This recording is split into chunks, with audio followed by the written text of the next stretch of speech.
കോൺഗ്രസ് നേതാക്കളെ വിമർശിച്ച് യൂത്ത് കോൺഗ്രസിന്റെ സംസ്ഥാന ജനറൽ സെക്രട്ടറി VP ദുൽകിഫിൽ ഇപ്പോൾ രംഗത്തെത്തിയിരിക്കുകയാണ്.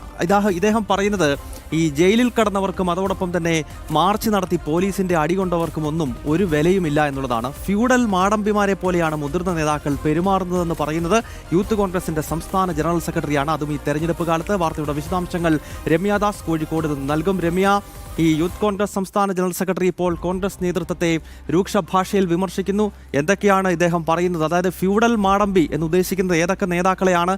ഒപ്പം സീറ്റ് കിട്ടുന്നില്ല, അടി കൊണ്ടവർക്ക് വിലയില്ല, അങ്ങനെ പല രീതിയിലുള്ള പരിഭവങ്ങൾ യൂത്ത് കോൺഗ്രസിന്റെ സംസ്ഥാന ജനറൽ സെക്രട്ടറി പറയുന്നു.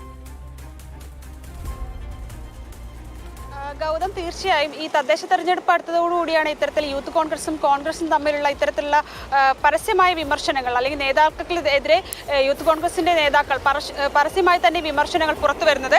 ഇപ്പോൾ ഈ യൂത്ത് കോൺഗ്രസിന്റെ സംസ്ഥാന ജനറൽ സെക്രട്ടറി ആയിട്ടുള്ള VP ദുൽകിഫലിന്റെ ഫേസ്ബുക്ക് പോസ്റ്റാണ് പുറത്തു വന്നിട്ടുള്ളത്. അതായത് ചില നേതാക്കൾ, കോൺഗ്രസിൽ തന്നെ ചില നേതാക്കൾ ഫ്യൂഡൽ മാടമ്പികളാണെന്നാണ് ദുൽകിഫൽ പറയുന്നത്. അതുപോലെ തന്നെ അടികൊണ്ടവർക്കും ജയിലിൽ കിടന്നവർക്കും സീറ്റില്ല, വോട്ടില്ലാത്തവന് വീട്ടിൽ കയറി ഷോൾ അണിയിച്ച് സ്ഥാനാർത്ഥിത്വം കൊടുക്കാൻ തയ്യാറാകുന്നു.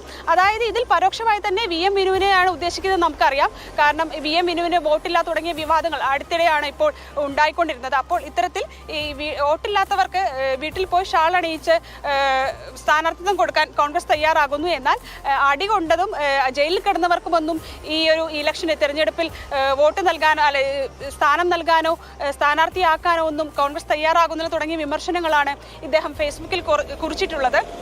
അതുപോലെ തന്നെ 20-30 വർഷം മത്സരിച്ചവർക്ക് തന്നെയാണ് വീണ്ടും സീറ്റ് നൽകാൻ കോൺഗ്രസ് തയ്യാറാകുന്നത്. മുഖത്ത് നോക്കി അഭിപ്രായം പറഞ്ഞാൽ എന്ത് വില കൊടുത്തും അവനെ അവസാനിപ്പിക്കും. വോട്ടർ പട്ടികയിൽ പേരില്ലാത്ത ആളെ പിടിച്ച് സ്ഥാനാർത്ഥിയാക്കിയാൽ എന്തു പക്വതയാണ്. അതായത് നേരത്തെ നമ്മൾ പറഞ്ഞ പോലെ VM വിനുവിൻ്റെ സ്ഥാനാർത്ഥി തന്നെയാണ് വീണ്ടും ചോദ്യം ചെയ്തുകൊണ്ടുള്ള വളരെ രൂക്ഷമായ വിമർശനം തന്നെയാണ് ഈ കോൺഗ്രസ് നേതൃത്വത്തിനെതിരെ ഇപ്പോൾ യൂത്ത് കോൺഗ്രസ് ഉന്നയിച്ചുകൊണ്ടിരിക്കുന്നത്. കഴിഞ്ഞ ദിവസവും ഇത്തരം വാർത്തകൾ നമ്മൾ നൽകിയിരുന്നു. പലയിടങ്ങളിലും ഇത്തരത്തിൽ കോൺഗ്രസിനെ വെട്ടിലാക്കിക്കൊണ്ട് തന്നെ യൂത്ത് കോൺഗ്രസ് വലിയ തോതിലുള്ള വിമർശനങ്ങളും. അത് തന്നെയാണ് രമ്യ, തീർച്ചയായിട്ടും വ്യക്തമാണ് കാര്യങ്ങൾ. അതായത് തദ്ദേശ തെരഞ്ഞെടുപ്പ് അടുത്തിരിക്കെ കോൺഗ്രസിനകത്ത് വലിയ പ്രശ്നങ്ങൾ നിലനിൽക്കുകയാണ്. ഓരോ ജില്ലകളിലും പൊട്ടിത്തെറിയാണ്. ഏറ്റവും ഒടുവിൽ യൂത്ത് കോൺഗ്രസിന്റെ സംസ്ഥാന ജനറൽ സെക്രട്ടറി തന്നെ കോൺഗ്രസിന്റെ സംസ്ഥാന നേതൃത്വത്തെ ഫ്യൂഡൽ മാടമ്പി എന്നും അതല്ലെങ്കിൽ സീറ്റ് നിഷേധിക്കുന്നവർ എന്നൊക്കെയുള്ള വിമർശനവുമായി രംഗത്ത് എത്തിയിരിക്കുകയാണ്. വരും ദിവസങ്ങളിൽ ഈ വിഭാഗീയത കോൺഗ്രസിനകത്ത് കടുക്കും എന്ന കാര്യത്തിൽ യാതൊരു തർക്കവുമില്ല.